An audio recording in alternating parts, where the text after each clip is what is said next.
August 1, 2024 ಏನು supreme court ಆದೇಶ ಮಾಡಿತು, ಒಳ ಮೀಸಲಾತಿಯನ್ನು ಜಾರಿ ಮಾಡಲಿಕ್ಕೆ ರಾಜ್ಯಗಳಿಗೆ ಅಧಿಕಾರ ಇದೆ ಅಂತ ಹೇಳ್ತು. ಹೇಳಿದ ಮೇಲೆ ಕರ್ನಾಟಕ ರಾಜ್ಯದಲ್ಲಿ ಕಾಂಗ್ರೆಸ್ ನೇತೃತ್ವದ ಸಿದ್ದರಾಮಯ್ಯ ಸರ್ಕಾರ ಒಳ ಮೀಸಲಾತಿ ವಿಚಾರವಾಗಿ ಯಾವುದೇ ಕ್ರಮ ತಗೊಳ್ಳಿಲ್ಲ.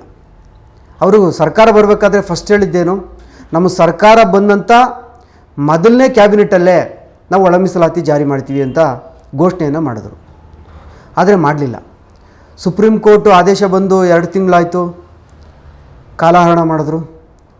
ಇಡೀ ರಾಜ್ಯದಲ್ಲಿ ಮಾದಿಗ ಸಮುದಾಯ ಎಲ್ಲ ಜಿಲ್ಲಾ ಕೇಂದ್ರಗಳಲ್ಲಿ ಹೋರಾಟ ಮಾಡಿ ಜಿಲ್ಲಾಧಿಕಾರಿಗಳ ಮುಖಾಂತರ ಮನವಿಯನ್ನು ಕೊಡ್ತು.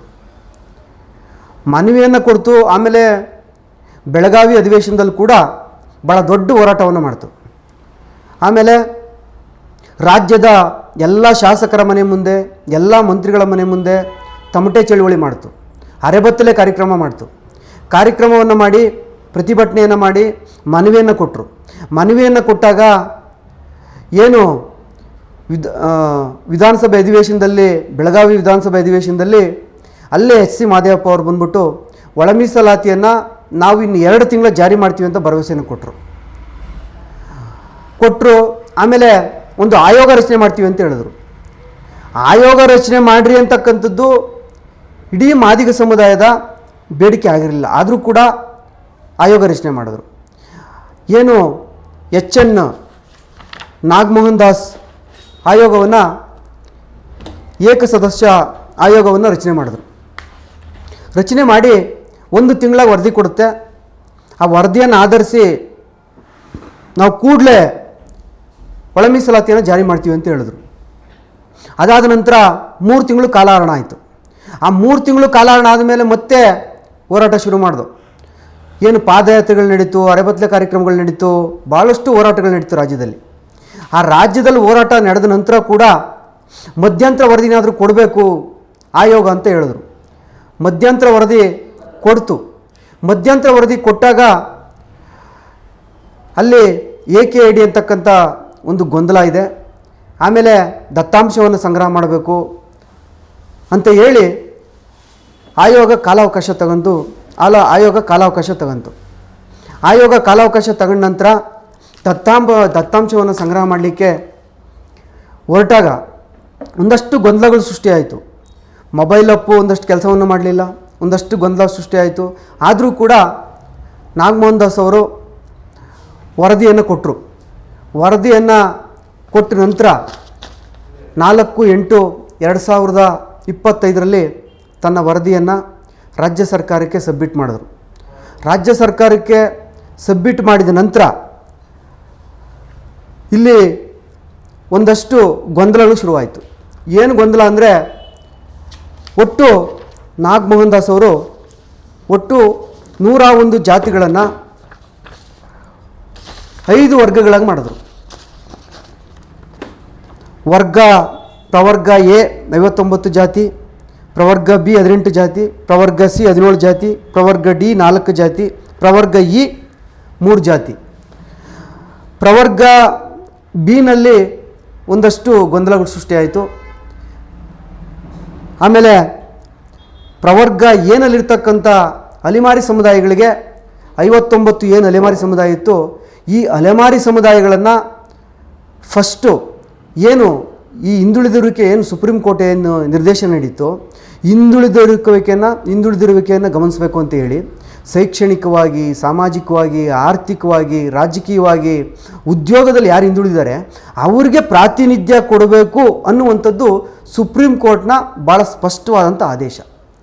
ಈ ಆದೇಶ ಏನು ಬಂತೋ ಇದರಲ್ಲಿ ಒಂದಷ್ಟು ಜನ ಒಳ ಮೀಸಲಾತಿ ಏನು ನಾಗಮೋಹನ್ ದಾಸ್ ಅವರ ಆಯೋಗದ ವರದಿ ಏನಿದೆ ಇದನ್ನು ಪರಿಷ್ಕರಿಸಬೇಕು ಅಂತ ಒಂದು ಗುಂಪು ಹೋರಾಟವನ್ನು ಶುರು ಮಾಡಿದ್ರು. ಆ ಹೋರಾಟದಲ್ಲಿ ನಮ್ಮದು ಯಾವುದೇ ರೀತಿಯಾದಂಥ ಗೊಂದಲಗಳಿಲ್ಲ. ಯಾಕೆಂದರೆ ಒಂದು ಸಮುದಾಯಕ್ಕೆ ಅನ್ಯಾಯ ಆಗ್ತದೆ ಅಂತಕ್ಕಂಥ ಮನವರಿಕೆ ಆದಾಗ ಹೋರಾಟ ಮಾಡ್ತಕ್ಕಂಥ ಅಧಿಕಾರ ಎಲ್ರಿಗೂ ಇದೆ. ಹಾಗಾಗಿ ಏನು ಗೊಂದಲ ಶುರುವಾಯಿತು, ಈ ಗೊಂದಲದಲ್ಲಿ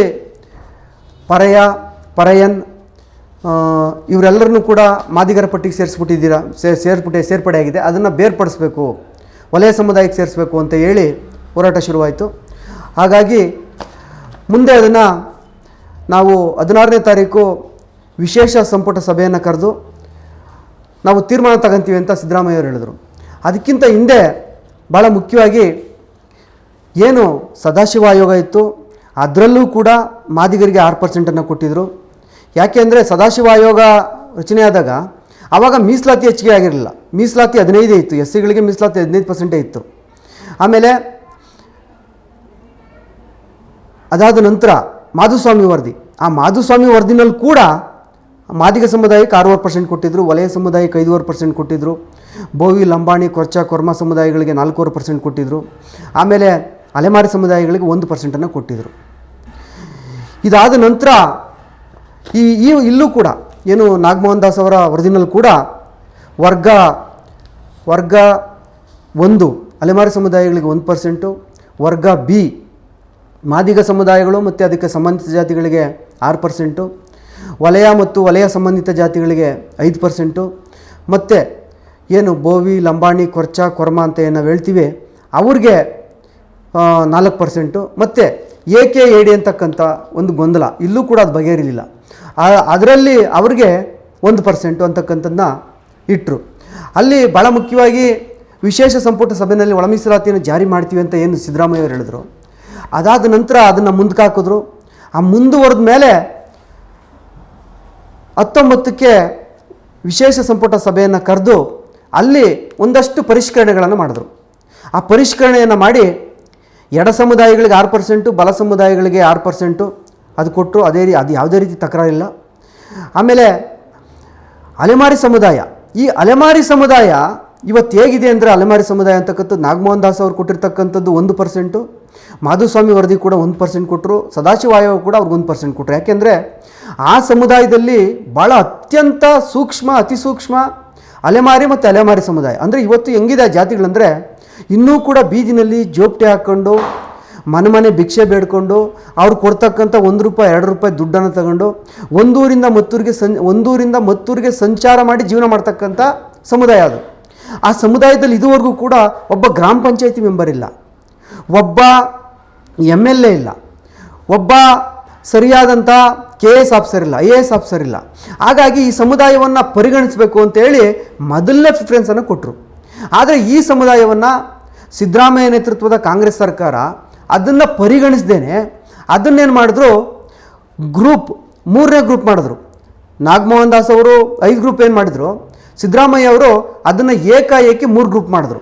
ಅಂದರೆ ಸದಾಶಿವ ಆಯೋಗ 150 ಕೋಟಿ ಖರ್ಚು ಮಾಡಿ ಅದು ಆಯೋಗ ರಚನೆ ಮಾಡಿದರು. ಆಮೇಲೆ ಕಾಂತರಾಜ್ ಆಯೋಗ 156 ಕೋಟಿ ಖರ್ಚು ಮಾಡಿ ಆ ಆಯೋಗ ರಚನೆ ಮಾಡಿದರು, ಅದು ಕಸದ ಬುಟ್ಟಿಗೆ ಹೋಯಿತು. ಆಮೇಲೆ ಈಗ ಭಾಳ ಮುಖ್ಯವಾಗಿ ನಾಗಮೋಹನ್ ದಾಸ್ ಅವರ ಆಯೋಗ ಕೂಡ 117 ಕೋಟಿ ಖರ್ಚು ಮಾಡಿ ಆಯೋಗ ರಚನೆ ಮಾಡಿದ್ರು. ಆ ಆಯೋಗ ರಚನೆ ಮಾಡಿದ್ನ ರಪ್ಪಂತ ತಗೊಂಡು ಕಸದ ಬುಸಿ ಬೀಳ್ಸಾಕಿದ್ರು. ಅದನ್ನು ಯಾವುದೇ ರೀತಿಯಾದಂಥ ಪರಿಗಣಿಸ್ತಕ್ಕಂಥ ಕೆಲಸವನ್ನು ಸಿದ್ದರಾಮಯ್ಯ ನೇತೃತ್ವದ ಸರ್ಕಾರ, ಕಾಂಗ್ರೆಸ್ ಸರ್ಕಾರ ಮಾಡಲಿಲ್ಲ. ಅವರೇ ಏಕಾಏಕಿ ಸಚಿವ ಸಂಪುಟದಲ್ಲಿ ಏನು ನಿರ್ಧಾರ ಮಾಡಬೇಕು ಮಾಡಿ ಈಗ ಎಡಕ್ಕೆ 6 ಬಲಕ್ಕೆ 6 ಕೊಟ್ಟು ಒಂದು 3ನೇ ಗ್ರೂಪ್ ಮಾಡಿದ್ರು. ಆ 3ನೇ ಗ್ರೂಪಿಗೆ ಅಲೆಮಾರಿ ಸಮುದಾಯವನ್ನು ಸೇರಿಸಿ ಆ ಕೊರ್ಚ ಕೊರ್ಮ ಬೋವಿ ಲಂಬಾಣಿ ಜೊತೆ ಈ ಅಲೆಮಾರಿ ಮತ್ತು ಅರೆ ಅಲೆಮಾರಿನ ಸೇರಿಸಿ ಅವರಿಗೆ 5% ಕೊಟ್ಟರು. ಈಗ ಈ ಒಳ ಮೀಸಲಾತಿ ಗೊಂದಲ ಭಾಳ ಮುಖ್ಯವಾಗಿರ್ತಕ್ಕಂಥದ್ದು. AKAD ಅಂತಕ್ಕಂಥದ್ದು ಭಾಳ ಗೊಂದಲಮಯವಾಗಿರ್ತಕ್ಕಂಥದ್ದು.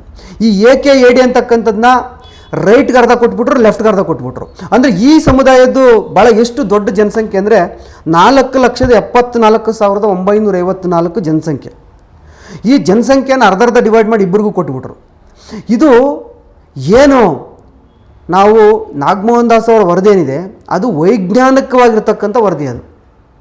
ಆದರೆ ಸಿದ್ದರಾಮಯ್ಯ ಅವರು ಏನು AKAD ಮತ್ತು ಆದಿ ಆಂಧ್ರ ಏನಿದೆ, ಆದಿ ಕರ್ನಾಟಕ, ಆದಿ ದ್ರಾವಿಡ, ಆದಿ ಆಂಧ್ರ ಏನು ಸಮುದಾಯಗಳಿದೆ, 4,74,954 ಜಾತಿ ಇದೆ. ಈ ಜಾತಿಗಳನ್ನ ಏಕಾಏಕಿ ವೈಜ್ಞಾನಿಕವಾಗಿ ವರ್ಗೀಕರಣ ಮಾಡದೆ, ಪರಿಶೀಲನೆ ಮಾಡದೆ ಅವೈಜ್ಞಾನಿಕವಾಗಿ ವರ್ಗೀಕರಣ ಮಾಡಿದ್ರು. ಇದು ಭಾಳ ಗೊಂದಲಮಯವಾಗಿರ್ತಕ್ಕಂಥದ್ದು.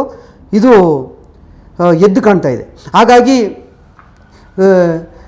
ಬಂಧುಗಳೇ, ಇವತ್ತೇನು ಅರೆ ಅಲೆಮಾರಿ ಸಮುದಾಯಕ್ಕೆ ಅನ್ಯಾಯ ಮಾಡಿದೆ ಏನು ಸಿದ್ದರಾಮಯ್ಯ ನೇತೃತ್ವ ಸರ್ಕಾರ, ಕಾಂಗ್ರೆಸ್ ಸರ್ಕಾರ, ದಯಮಾಡಿ ಅದನ್ನು ಸರಿ ಮಾಡಬೇಕು. ಆಮೇಲೆ ವೈಜ್ಞಾನಿಕ ಏನು AKAD ಮತ್ತು ಆದಿ ಅಂದರೆ ಏನಿದೆ, ಇದನ್ನು ವೈಜ್ಞಾನಿಕವಾಗಿ ಪರಿಶೀಲನೆ ಮಾಡಬೇಕು ಅಂತಕ್ಕಂಥದ್ದು ನಮ್ಮದು ಒಂದು ಒತ್ತಾಯ.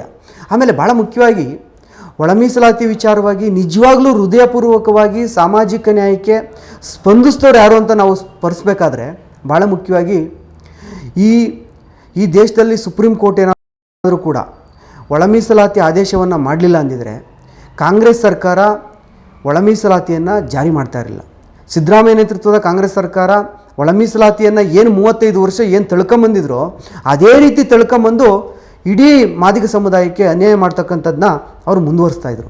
ಹಾಗಾಗಿ ಈ ದೇಶದ ಪ್ರಧಾನಮಂತ್ರಿಗಳಂತ ನರೇಂದ್ರ ಮೋದಿಜಿಯವರು 2023 ನವಂಬರ್ 1ನೇ ತಾರೀಕು ಏನು ಹೈದರಾಬಾದ್ನ ಸಿಕಂದರಾಬಾದಿಗೆ ಬಂದು ಭರವಸೆಯನ್ನು ಕೊಟ್ಟರು, ಆ ಭರವಸೆಯನ್ನು ಈಡೇರಿಸಿದ್ರು. ಅದೇ ರೀತಿ ಈ ದೇಶದ ಸಂಘ ಪರಿವಾರ ಮೋಹನ್ ಭಾಗವತ್ಜಿ ಇರ್ಬೋದು, ಆಮೇಲೆ ಸಂತೋಷ್ ಜಿ ಇರ್ಬೋದು, ಮುಕುಂದ್ ಜಿ ಇರ್ಬೋದು, ತಿಪ್ಪೇಸ್ವಾಮಿ ಜಿ ಇರ್ಬೋದು, ವಾದಿರಾಜ್ ಜಿ ಇರ್ಬೋದು, ಆಮೇಲೆ ನಾರಾಯಣಸ್ವಾಮಿ ಅವರು ಇರ್ಬೋದು, ಮಾಜಿ ಕೇಂದ್ರ ಸಚಿವರಂತ ನಾರಾಯಣಸ್ವಾಮಿ ಅವರು ಇರ್ಬೋದು, ಮತ್ತು ಗೋವಿಂದ ಕಾರಜೋಳ ಇರ್ಬೋದು. ಇವರೆಲ್ಲರೂ ಕೂಡ ಭಾಳ ಮುಖ್ಯವಾಗಿ ಒಳ ಮೀಸಲಾತಿಗೆ ಭಾಳ ಶ್ರಮಿಸಿದಂಥವ್ರು. ಇವರು ಇತಿಹಾಸದ ಪುಟದಲ್ಲಿ ಸೇರ್ತಕ್ಕಂಥದ್ದು, ಮುಂದಿನ ಪೀಳಿಗೆ ಇವ್ರನ್ನ ನೆನೆಸ್ಕೊಳ್ತಕ್ಕಂಥದ್ದು ಅದು ಹಚ್ಚ ಹಸಿರಾಗಿ ನಮ್ಮ ಮುಂದೆ ಇದೆ.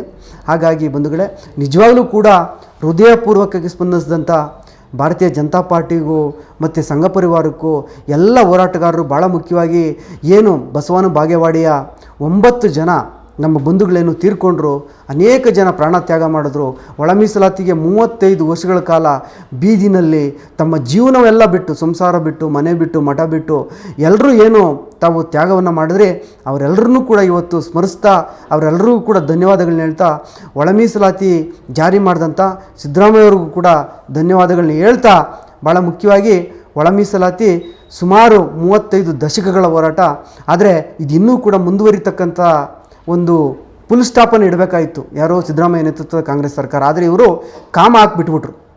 ಆದರೆ ನಮಗಿಂತ ಅನ್ಯಾಯ ಆಗಿರ್ತಕ್ಕಂಥ ಯಾರು ಅರೆ ಅಲೆಮಾರಿ ಸಮುದಾಯಕ್ಕೆ ಈ ಸಂದರ್ಭದಲ್ಲೇ ಕೂಡ ಇದೇ ಸರ್ಕಾರ ನ್ಯಾಯ ಕೊಡಬೇಕು. ಅವ್ರಿಗೆ ಏನು 1% ನಾಗಮೋಹನ್ ದಾಸ್ ಅವರು ಏನು 1% ಅವರಿಗೆ ಮೀಸಲಾತಿಯನ್ನು ಅವರು ಶಿಫಾರಸನ್ನು ಮಾಡಿದರು, ಅದನ್ನು ಜಾರಿ ಮಾಡಬೇಕು ಅಂತಕ್ಕಂಥ ಮಾತನ್ನು ಹೇಳಿ ನಿಜವಾಗ್ಲೂ ಕೂಡ ಸ್ಪಂದಿಸಿದಂತೆ ಎಲ್ರಿಗೂ ನನ್ನ ಅಭಿನಂದನೆಗಳನ್ನು ತಿಳಿಸಿ ನನ್ನ ಮಾತನ್ನು ಮುಗಿಸ್ತೀನಿ.